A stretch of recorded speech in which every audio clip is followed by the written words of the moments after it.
안녕하십니까. 전학토 교수입니다. 이번 시간 여러분들과 2019년 제4회 대기환경산업기사 최근 기출문제 풀이를 하도록 하겠습니다. 자, 먼저 문제 1번을 보도록 하십시오. 자, 문제 1번에 보시게 되면 프로판과 부탄의 부피를 1대1로 혼합한 연료를 완전 연소한 결과 건조연소 가스 내의 CO2 농도가 10%라면 이 연료를 3m의 삼성 완전 연소할 때 생성되는 건조연소 가스량을 계산하시오 되어 있어요. 자, 여러분들이 프로판과 부탄을 일단은 화학식을 알고 계셔야 돼요. 그죠? 자, 프로판이라는 것은 C가 3개, H가 8개. 그리고 부탄이라는 것은 C가 4개, H가 10개예요.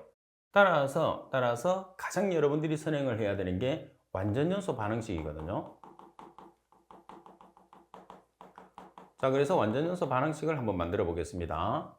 C가 3개고 H가 8개예요. 그리고 여러분들 연소 계산식 같은 경우에서는 연소공학 이론편에 보시게 되면 우리가 지금 보고 있는 교재 이론편에 보시면 고체 액체 연료와 기체 연료를 비교를 해놨거든요. 반드시 숙지를 해 놓으셔야 됩니다. 자, 프로판이 산소하고 결합을 하게 되면 C가 O하고 결합하면 CO2, 그리고 H가 O하고 결합하면 H2O가 됩니다. 따라서 개수를 맞춰보면 탄소 뒤에 있는 숫자가 CO2 앞에 옵니다. 그리고 H 뒤에 있는 숫자가 H2 앞에 와요. 그래서 2개짜리니까 2분의 8은 4가 되겠죠. 자, 그리고 산소 2개짜리가 3개 있으니까 6개, 1개짜리가 4개 있으니까 합이 10개가 되는 거죠. 따라서 2분의 10은 5가 되는 거죠. 자, 그리고 부탄도 마찬가지예요. C가 4개, H가 10개인 부탄도 산소와 결합을 하면 C하고 O2가 만나면 CO2, 그리고 H와 O가 만나면 H2O가 되는 거죠. 자, 따라서 탄소 뒤에 있는 숫자가 CO2 앞에 옵니다. 자, 그리고 H 뒤에 있는 숫자가 H2 앞에 오죠. 2개짜리니까 2분의 10은 5. 그리고 산소를 역으로 계산하면 2개짜리가 4개. 그리고 1개짜리가 5개. 그러면 13개예요. 따라서 O2니까 2분의 13은 6.5개가 되는 거죠. 자, 이런 식으로 여러분들이 완전연소 반응식을 완결을 지어야 돼요. 자, 그런 다음에 문제 조건에서 보시게 되면 건조연소 가스량을 계산을 하시오 되어 있어요. 그러면 건조연소 가스량을 계산을 하는데 지금 이 문제 조건에서는 여러분들이 실제나 이론 두 가지를 굳이 구별할 필요는 없어요. 그냥 건조연소 가스량을 G라고 놓고 문제를 풀면 되니까. 자, 그리고 지금 건조연소 가스 내에 CO2의 농도를 계산을 하는 거죠. 그러면 CO2의 농도를 퍼센트로 나타냈을 때 건조연소 가스량 중에 CO2량 곱하기 100으로 식을 세우는 거죠. 자, 그리고 기체 같은 경우에서는 지금 팁에 오시게 되면 부피비는 S미터의 삼성과 S미터의 삼성이 부피비잖아요. 부피비는 뭐와 동일하냐면 개수비로 동일하기 때문에 여러분들이 개수가 그 값이 되는 거예요. 그래서 연소 계산 파트를 꼭 한번 보시라고 하는 거죠. 그 다음에 완전연소 반응식을 공식으로 이용하는 경우도 있어요. 이 공식 자체로도 시험에 나오기 때문에 이 공식은 반드시 암기를 해야 돼요. 그리고 이 공식에 의해서 개수를 맞춰도 되고 지금 제가 설명해 드렸던 것처럼 개수를 맞춰도 돼요. 자, 그러면 부탄과 프로판이 얼마로 차지하느냐면 1대1이라고 그랬잖아요. 1대1이니까 50%, 50%가 되는 거예요. 따라서 CO2가 지금 몇 프로냐 하면 10%가 CO2가 되니까 10%는 가스량분의, 자, 프로판에 해당하는 CO2가 3개, 부탄에 해당하는 CO2가 4개예요. 딱 3개짜리가 50%, 4개짜리가 50%. 그래서 3 곱하기 0.5 플러스 4 곱하기 0.5가 프로판과 부탄에 해당하는 CO2량이 되는 거죠. 자, 퍼센트로 계산했으니까 곱하기 100. 따라서 G에 해당 식으로 정리하면 35 S미터의 삼성, S미터의 삼성이에요. 그럼 우리가 계산하는 혼합 연료는 얼마를 기준한다고 그랬죠? 3m의 삼성을 기준한다고 그랬어요. 그래서 여기에 3m의 삼성을 곱하면 되는 거죠. 따라서 105 S미터의 삼성이라는 가스량을 우리가 계산할 수가 있는 거예요. 자, 그리고 문제 2번을 보겠습니다. 자, 문제 2번에 보시게 되면 비중이 1.84이고 농도가 95WT, WT%라는 것은 중량 퍼센트를 의미하죠. 그리고 농황산에 대한 답 물음에 답하시오. 몰 퍼 리터, 몰 농도의 단위죠. EQ 퍼 리터, 노르말 농도의 단위입니다. 그럼 지금 조건에서 농도와 비중이 주어졌어요. 그러면 농도와 비중이 주어졌을 때 몰 농도와 노르말 구하는 공식입니다. 잘 기억을 해야 되겠죠.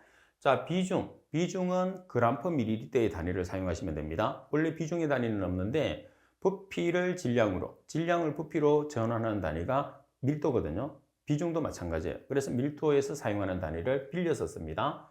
자, 비중 그램 퍼 밀리리터. 자, 여기서 밀리리터를 리터로 환산하기 위해서 10의 3승을 곱해요. 그리고 1몰에 해당하는 분자량을 나눠주고 그리고 농도를 퍼센트로 나눠서 곱해 주시면 됩니다. 그래서 10의 3승은 항상 고정이 되어 있는 거죠. 반면에 노르말 농도를 계산해서 보면 비중 그램 퍼 밀리리터 곱하기 밀리리터를 리터로 환산하는 과정까지는 똑같아요. 자, 여기서는 1몰에 해당하는 분자량으로 나눠준 대신에 1당량에 해당하는 그람수로 나눠주죠. 그럼 여기에서 1당량에 해당하는 그람수라는 것은 뭐냐면 분자량에서 가수 또는 당량수를 나눠주면 돼요. 그러면 산성 물질은 H의 개수입니다. 그리고 알칼리성 물질은 OH의 개수예요. 그래서 지금 황산이 나와 있잖아요. 황산은 H가 몇 개죠? 2개. 그럼 몇 가?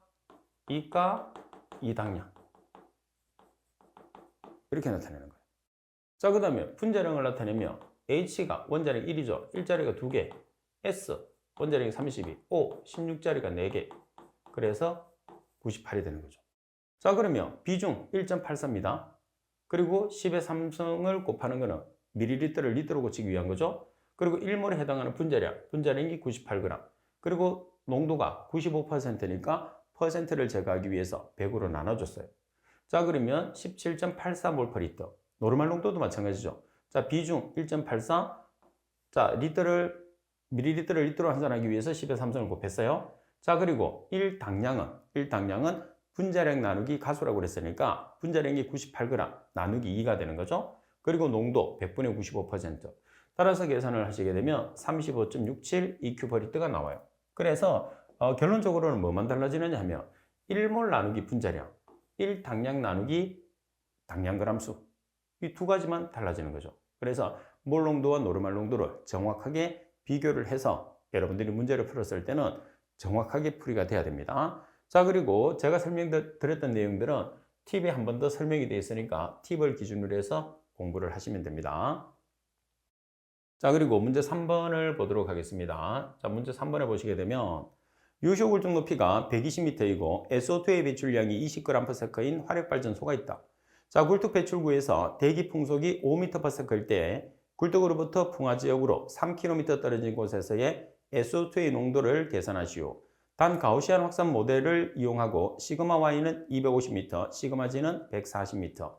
여기서 시그마라는 것은 표준 편차, Y는 수평 방향, G는 수직 방향을 의미하는 거죠. 자, 팁을 통해서 가우시안 확산식에 대해서 조금만 더 설명을 드리겠습니다. 가우시안 확산식에서 농도 C는 Q 나누기 파이 시그마 Y 시그마 G U EXP 마이너스 2분의 1 곱하기 시그마 G분의 H의 제곱. 반드시 이 공식을 숙지를 해야 돼요. 아주 시험에서 자주 나옵니다. 자, 그리고 이 문제 조건에서 H2라는 유효 굴뚝 높이가 안 주어지든지 제로라는 단서가 있으면 이 값이 제로가 되는 거죠. 그러면 여기에 1xp를 취하게 되면 1이 되는 거예요. 그래서 식 자체가 C는 Q 나누기 파이 시그마 Y 시그마 G 풍속으로 간단하게 나타낼 수 있어요. 두 가지로 주로 문제를 풉니다. 전체식을 쓸 수도 있고 유효 굴뚝 높이가 주어지지 않았을 때는 여러분들이 이 값을 생략을 하는 거죠. 1이 되니까. 자, 그리고 또 하나는 뭐냐면 농도의 질량 단위와 Q의 질량 단위가 일치가 돼야 됩니다. 이 두 가지를 여러분들이 꼭 숙지를 하시면 가우시안 확산식으로 문제를 풀었을 때 아주 쉽게 풀 수 있어요.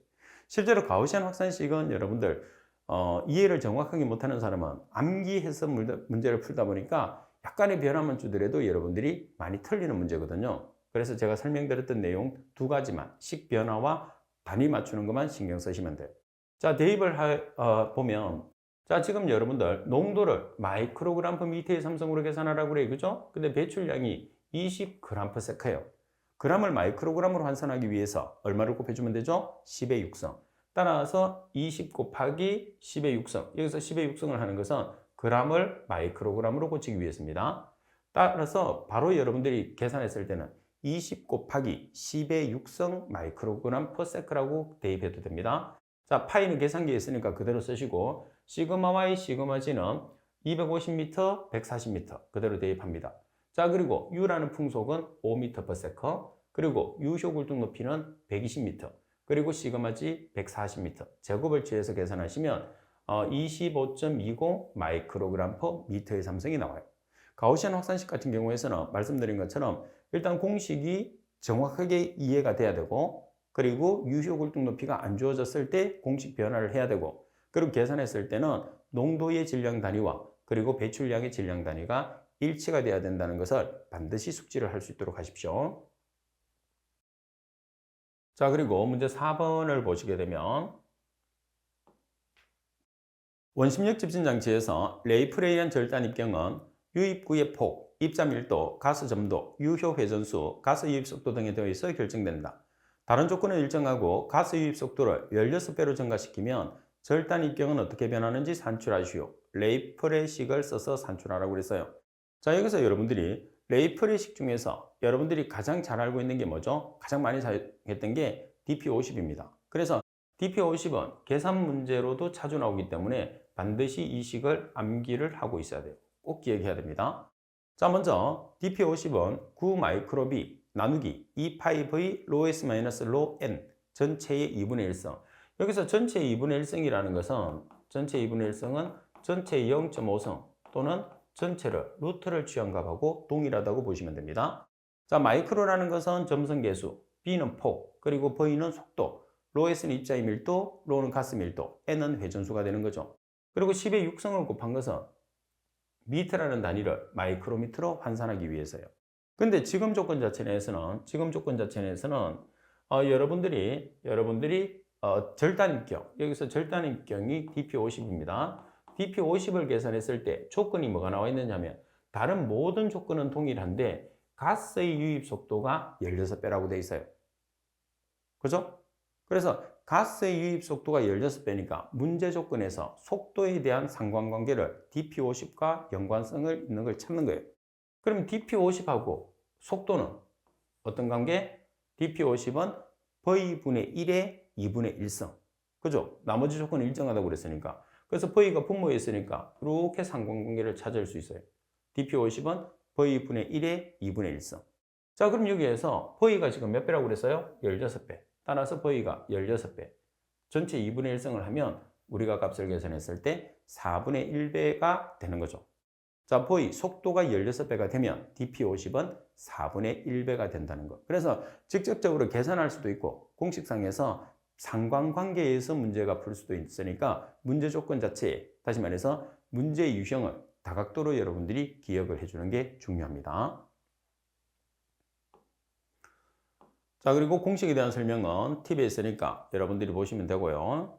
자, 그리고 문제 5번을 보겠습니다. 자, 문제 5번에 보시면 연소 조절에 의해서 질소 산화물의 발생을 억제시키는 방법을 4가지만 서술하시오 돼 있어요. 그러면 먼저 질소 산화물이 발생되는 조건을 한번 보겠습니다.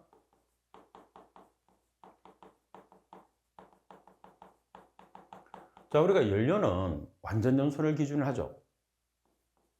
그래서 완전 연소 시에서 발생을 해요. 그럼 완전 연소가 되려고 하면 고온 연소, 연소 온도가 높아야 돼요.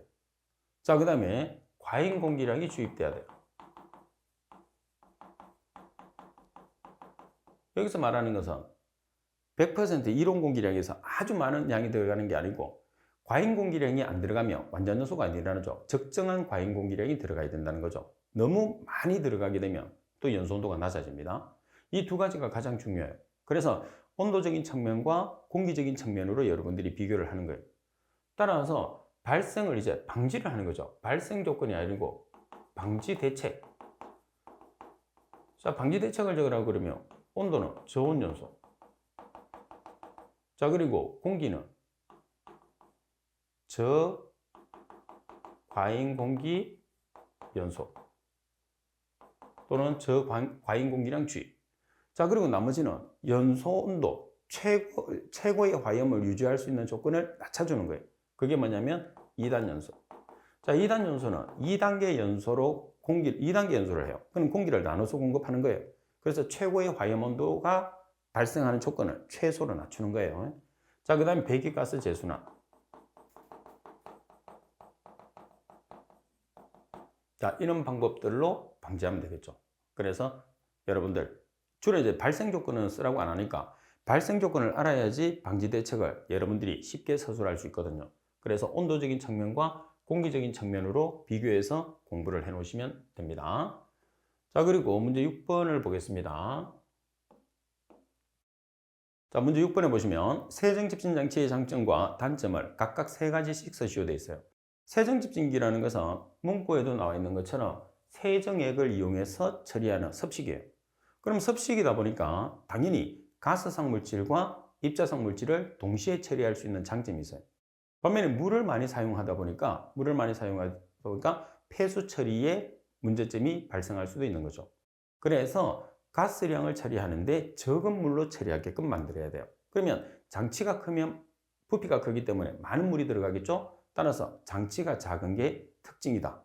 자, 그러면 장점에 보면 장치가 작다는 소리는 가동 부분이 적고, 왜? 물을 분사해서 처리하기 때문에 가동 부분이 작아요. 자, 따라서 가동 부분이 작기 때문에 조작이 간단합니다. 그리고 입자성 물질과 가스성 물질을 동시에 제거할 수 있다는 게 가장 큰 특징이죠. 자, 그리고 건식에서 처리하기가 어려운 고온가스나 폭발성 가스를 처리하는데 섭식은 아주 유리해요. 반면에 단점은 우리가 물을 이용해서 처리를 하기 때문에 세정액이 주로 물이잖아요. 그러면 물에 잘 녹는 물질은 처리가 가능한데 물에 잘 녹지 않는 물질은 처리가 힘들죠. 따라서 소수성이 물에 잘 안 녹는 거예요. 그래서 소수성 먼지의 집진 효율이 어때요? 떨어져요.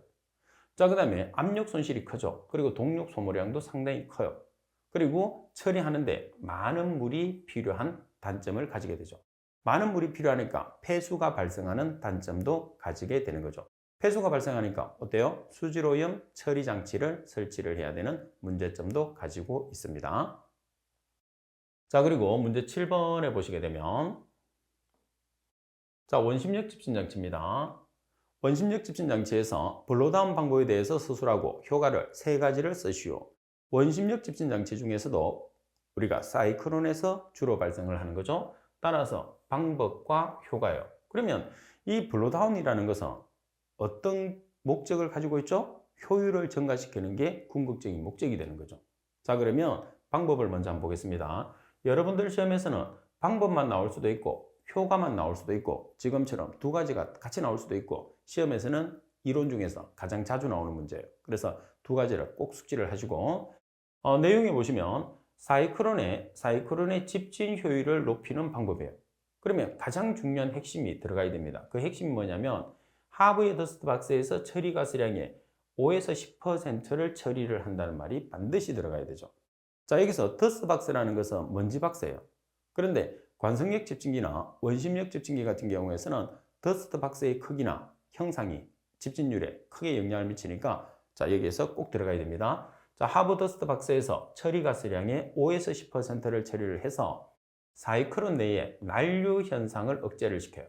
자, 그리고 먼지의 재비산을 막아줘요. 그리고 장치 내벽으로부터 일어나는 먼지의 축적도 방지를 해요. 그러면 이런 효율이 떨어지는 문제점을 개선을 하기 때문에 뭐에 의해서? 블로다운에 의해서. 그러니까 효율이 어떻게 되죠? 증가하는 거죠. 자, 반대로 효율이 떨어지는 목적은 떨어지는 거는 뭐 때문에 떨어지느냐? 난류가 발생해요. 난류 현상이. 자, 그 다음에 재비산이 발생을 해요. 그리고 먼지가 축적이 돼요. 그래서 블로다운을 시키게 되면 이런 문제점이 개선이 되는 거죠. 그래서 효율이 증가되는 거고. 그리고 이 블로다운이라는 것은 지금 우리가 보고 있는 원심력 집진기에서만 우리가 사용할 수 있습니다. 자, 그러면 효과는 지금 말씀드린 것처럼 포집된 먼지가 다시 날아다니는 게 재비산이잖아요. 그래서 재비산을 방지할 수 있어요. 그리고 유효 원심력이 증대됩니다. 원심력 집진기는 유효 원심력이 증가하면 증가할수록 효율이 커지죠. 그리고 집진 효율이 증가하는 효과를 우리가 볼 수가 있는 거죠. 아주 중요한 내용이니까 정확하게 숙지를 하고 계셔야 됩니다. 자, 그리고 문제 8번에 보시게 되면 다음 물음에 답하시오. 로신 라밀러식에서 입경지수 n과 입경분포와의 관계에 대해서 쓰시오. 그리고 2번 로신 라밀러식에서 입경계수 베타와 입경 크기와의 관계에 대해서 쓰시오. 3번에 먼지 입경 측정 방법 중에서 간접적 방법 3가지를 쓰시오. 그럼 먼저 여기서 여러분들이 로신 라밀러식을 알아야 돼요. 시험에서도 로신 라밀러식을 쓰고 설명하시오 이렇게 문제가 나오잖아요. 그죠? 그럼 로신 라밀러에서 입경 분포식은 자, R%는 100EXP 마이너스 베타 DP의 n승. 자, 이렇게 나타내잖아요. 자, 여기서 R이라는 것은 최상분율. 최상분율이라는 것은 예를 들어서 입자가 20마이크로미터짜리를 계산한다고 하면 여러분 R%를 계산하면 20% 이상이 그만큼 차지한다는 뜻이에요. 만약에 최하분율을 계산하시오 그러면 20마이크로 이하를 계산하라는 소리니까 입자의 크기는 예를 들어서 20이라는 뜻입니다. 여러분들 R 값을 계산한 최상분율을 계산한 값을 100에서 빼주시면 이하가 차지하는 값이 나오는 거죠. 자, 그리고 여기서 베타라는 게 뭐냐면 입경계수 그리고 N이라는 게 입경지수예요. 그래서 지금 문제 1번과 2번에서는 입경지수와 입경계수에 대한 특징을 설명하고 있는 거죠. 자, 그러면 자, 공식은 이제 우리가 해결이 됐고 자, 그러면 입경지수라는 N과 입경계수라는 베타를 한번 살펴보면 입경지수와 입경계수가 크면 클수록 어떤 특징을 가지는지가 중요한 거죠. 자, 입경지수가 크면 클수록 입경분포의 범위가 좁아져요. 자, 그리고 입경지수가 아니고 이제 입경계수 베타가 크면 클수록 먼지의 입경이 미세한 거죠. 그래서 하나는 범위를 나타내는 거고 하나는 크기를 나타내는 거예요. 그래서 입경지수는 범위를 나타내는 거고 그리고 입경계수는 크기를 나타내는 거죠. 자, 그리고 보시게 되면 입경지수와 입경계수는 우리가 특징에 반대 관계가 있죠. 그래서 입경지수가 크면 클수록 입경분포 범위가 좁아지고 그리고 입경계수 베타가 크면 클수록 먼지의 입경이 작아지니까 미세하다 이렇게 판단을 내려주시면 돼요. 그래서 입경지수 N은 입경분포의 범위 그리고 입경계수 베타는 먼지의 입경을 나타낸다는 것을 꼭 숙지하세요. 자, 그리고 세 번째는 간접적 방법이에요. 자, 간접적 방법은 관성충돌법이 있습니다. 그리고 액상침강법, 그리고 공기투과법 이 3가지를 적어주면 되는데 여러분들이 헷갈리는 거는 1번과 2번이죠. 입경지수와 입경계수를 설명하는 내용. 그래서 공부를 했을 때는 이 문제에 더불어서 공식을 설명을 하는 문제까지 하나의 세트로 기억을 해주시는 게 중요합니다. 자, 그리고 문제 9번을 한번 보겠습니다.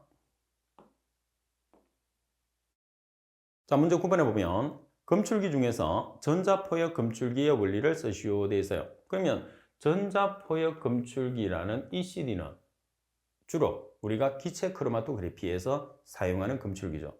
크로마토그래피라는 말이 들어가면 검출기를 사용하는데 기체 크로마토그래피, 액체 크로마토그래피, 그리고 이온 크로마토그래피 이렇게 여러 가지 장치에서 사용되는 우리가 검출기는 전부 다 다릅니다. 왜 그러냐면 시료가 다르기 때문에 자, 이 CD의 원리를 보시게 되면 방사성 물질인 Ni63, Ni가 니켈이죠. Ni63 혹은 삼중수소로부터 방출되는 베타선이 운반기체를 전리해서 이로 인해서 전자포역 검출기 셀에서 전자구름이 생성되어 일정 전류가 흐르게 된다.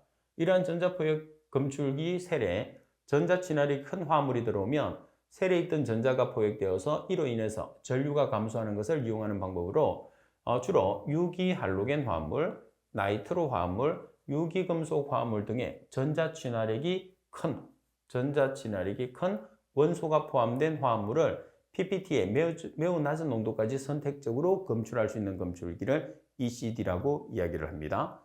자, 그래서 지금 표기되어 있는 내용들은 반드시 포함이 돼야 됩니다. 설명을 할 때. 자, 그리고 10번 문제를 보시게 되면 자, 분산 모델을 설명하고 있어요. 그죠?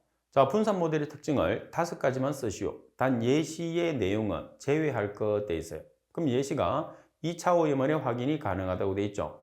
자, 시험상에서는 분산 모델과 수용 모델의 특징이 나와요.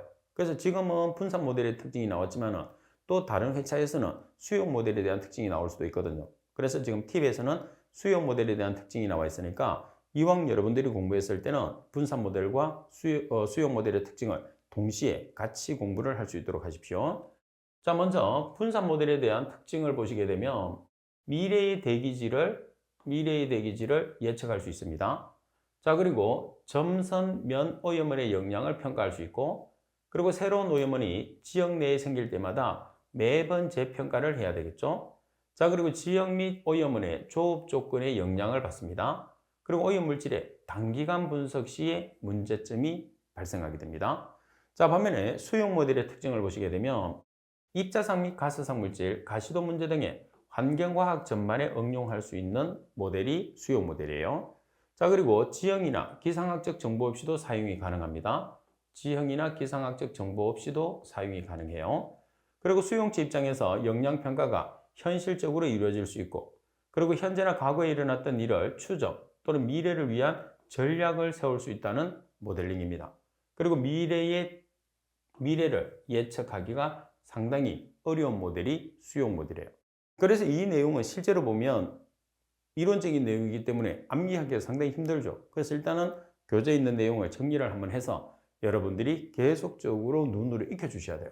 그래서 이론 문제 같은 경우에서는 한 번 정도 암기를 해서 끝낸다는 것보다는 여러분들이 공부하는 시점에서 시험 칠 때까지 계속적으로 눈으로 정독을 하는 거죠. 그런 식으로 해서 서서히 반복적으로 익혀 두셔야지 여러분들 시험에서 답을 작성할 수 있습니다. 자, 그리고 11번 문제를 보시게 되면 중류 첨가제의 종류를 세 가지를 쓰고 설명하시오 나와 있어요. 자, 그러면 중류 첨가제의 종류가 세 가지가 뭐가 있느냐 하면 수분 분산제가 있고요. 그리고 설러지 분산제, 그리고 부식 방지제, 이렇게 세 가지가 있어요.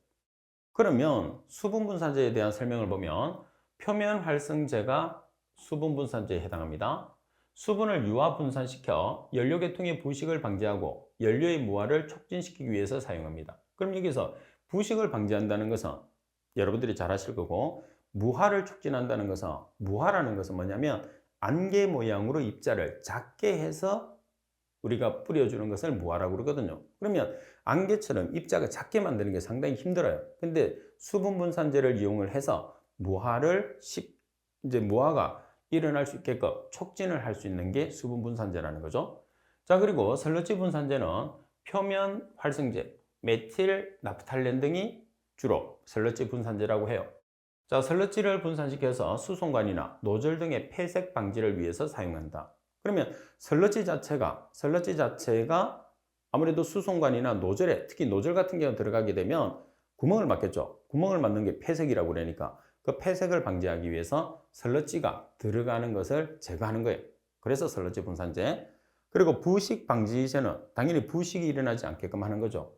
자, 어떤 것들이 있느냐 하면 Al2O3, MgO 등이 해당하는데, 바나듐이나 칼슘 등의 회분이 녹는 점을 높게 해서 회분에 의한 부식을 방지하기 위해서 사용하는 게 부식 방지제입니다. 그래서 여러분들이 종류를 넣고 그 다음에 설명을 했을 때는 각각의 물질들을 지금 풀이처럼 하나씩 언급을 하면서 설명을 해주는 게 중요합니다. 첨가제의 종류는 수분 분산제, 그리고 설러지 분산제, 부식 방지제 세 가지가 있고, 그리고 각각의 종류를 넣고 그 다음에 설명을 하는, 그리고 참고적으로 첨가제의 사용 용도가 있죠. 팁에 보시면, 자, 첨가제의 사용 용도가 뭐냐? 자, 액체 연료 중에서 가장 질이 떨어지는 게 중류가 되는 거죠. 자, 중류의 분산과 분무를 촉진을 합니다. 자, 중류의 분산과 분무를 촉진시켜서 연소 효율을 증가시키기 위해서 우리가 사용하는 게 첨가제죠. 그러면 연료를 일단 사용을 한다 그러면 완전 연소가 일어나서 발열량이 높은 열량을 전체를 우리가 동일한 연료를 이용하더라도 그 연료가 완전 연소가 일어나서 최대의 열량을 발생시키는 게 연료를 사용하는 목적이 되잖아요. 그 목적으로 사용되는 게 첨가제라는 거죠.